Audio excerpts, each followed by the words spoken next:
Mike Mulligan and His Steam Shovel. Story and pictures by Virginia Lee Burton. Published by Houghton Mifflin Company, Boston. Mike Mulligan had a steam shovel. A beautiful red steam shovel.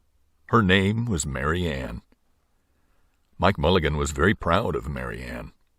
He always said that she could dig as much in a day as 100 men could dig in a week, but he had never been quite sure that this was true. Mike Mulligan and Mary Ann had been digging together for years and years. Mike Mulligan took such good care of Mary Ann that she never grew old. It was Mike Mulligan and Mary Ann and some others who dug the great canals for the big boats to sail through. It was Mike Mulligan and Mary Ann and some others who cut through the high mountains so that trains could go through. It was Mike Mulligan and Mary Ann and some others who lowered the hills and straightened the curves to make the long highways for the automobiles. It was Mike Mulligan and Mary Ann and some others who smoothed out the ground and filled in the holes to make the landing fields for the airplanes. And it was Mike Mulligan and Mary Ann and some others who dug the deep holes for the cellars of the tall skyscrapers in the big cities. When people used to stop and watch them, Mike Mulligan and Mary Ann used to dig a little faster and a little better. The more people stopped, the faster and better they dug. Some days they would keep as many as 37 trucks busy taking away the dirt they had dug.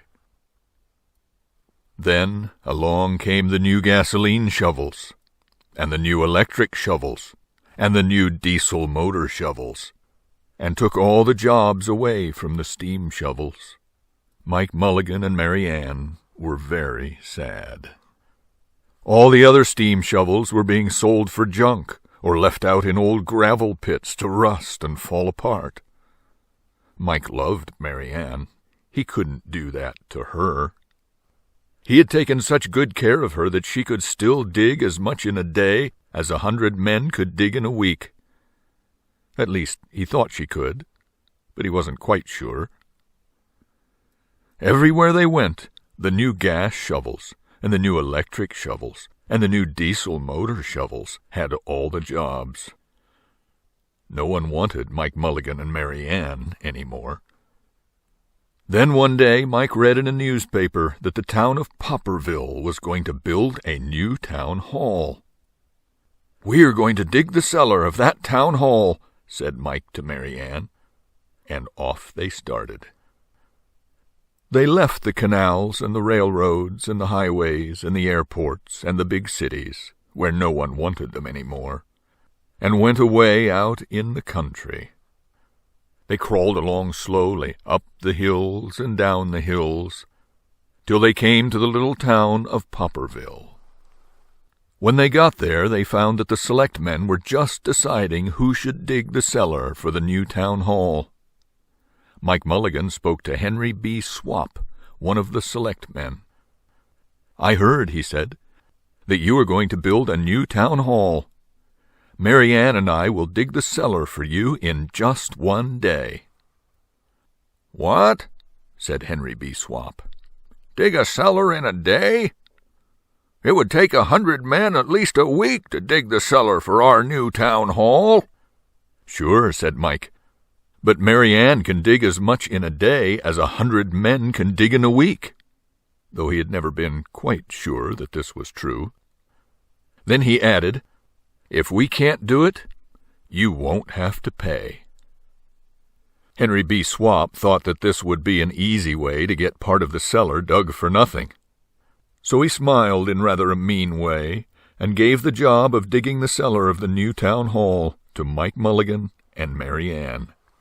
They started in early the next morning, just as the sun was coming up.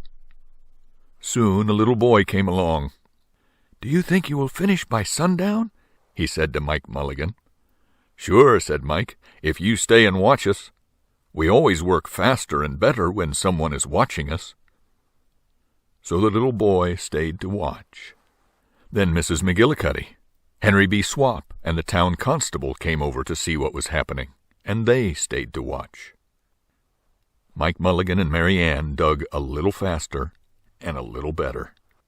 This gave the little boy a good idea.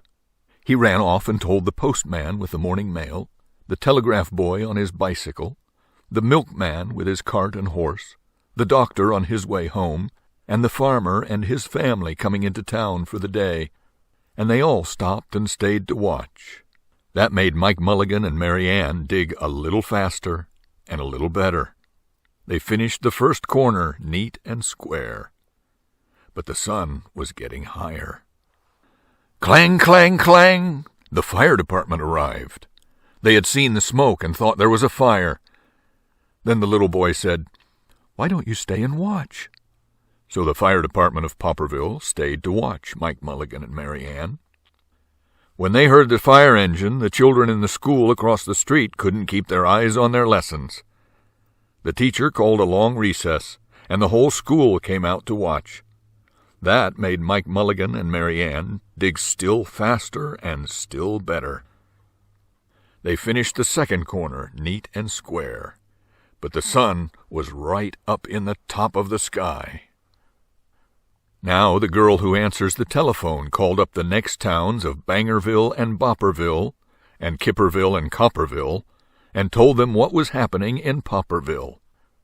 All the people came over to see if Mike Mulligan and his steam shovel could dig the cellar in just one day. The more people came, the faster Mike Mulligan and Mary Ann dug. But they would have to hurry. They were only halfway through, and the sun was beginning to go down. They finished the third corner, neat and square. Never had Mike Mulligan and Mary Ann had so many people to watch them. Never had they dug so fast and so well. And never had the sun seemed to go down so fast. "Hurry, Mike Mulligan! Hurry, hurry!" shouted the little boy. "There's not much more time." Dirt was flying everywhere, and the smoke and steam were so thick that the people could hardly see anything. But listen! Bing, bang, crash, slam, louder and louder, faster and faster. Then suddenly it was quiet. Slowly the dirt settled down. The smoke and steam cleared away, and there was the cellar, all finished. 4 corners, neat and square, 4 walls straight down, and Mike Mulligan and Mary Ann at the bottom.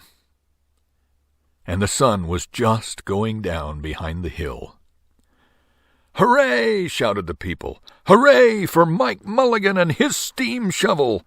They have dug the cellar in just one day!" Suddenly the little boy said, "How are they going to get out?"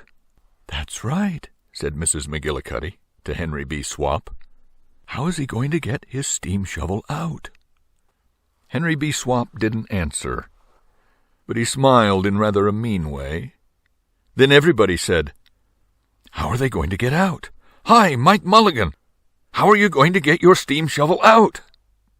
Mike Mulligan looked round at the 4 square walls and 4 square corners, and he said, "We've dug so fast and we've dug so well that we've quite forgotten to leave a way out." Nothing like this had ever happened to Mike Mulligan and Mary Ann before, and they didn't know what to do. Nothing like this had ever happened before in Popperville. Everybody started talking at once, and everybody had a different idea, and everybody thought that his idea was the best. They talked and they talked and they argued and they fought till they were worn out, and still no one knew how to get Mike Mulligan and Mary Ann out of the cellar they had dug. Then Henry B. Swap said, "The job isn't finished because Mary Ann isn't out of the cellar, so Mike Mulligan won't get paid." And he smiled again in a rather mean way. Now the little boy, who had been keeping very quiet, had another good idea. He said, "Why couldn't we leave Mary Ann in the cellar and build the new town hall above her? Let her be the furnace for the new town hall, and let Mike Mulligan be the janitor. Then you wouldn't have to buy a new furnace, and we could pay Mike Mulligan for digging the cellar in just 1 day." "Why not?" said Henry B. Swap, and smiled in a way that was not quite so mean. "Why not?" said Mrs. McGillicuddy. "Why not?" said the town constable. "Why not?" said all the people. So they found a ladder and climbed down into the cellar to ask Mike Mulligan and Mary Ann. "Why not?" said Mike Mulligan. So it was decided, and everyone was happy. They built the new town hall right over Mike Mulligan and Mary Ann. It was finished before winter. Every day the little boy goes over to see Mike Mulligan and Mary Ann, and Mrs. McGillicuddy takes him nice hot apple pies. As for Henry B. Swap, he spends most of his time in the cellar of the new town hall, listening to the stories that Mike Mulligan has to tell, and smiling in a way that isn't mean at all. Now, when you go to Popperville, be sure to go down in the cellar of the new town hall. There they'll be, Mike Mulligan and Mary Ann. Mike in his rocking chair, smoking his pipe, and Mary Ann beside him, warming up the meetings in the new town hall.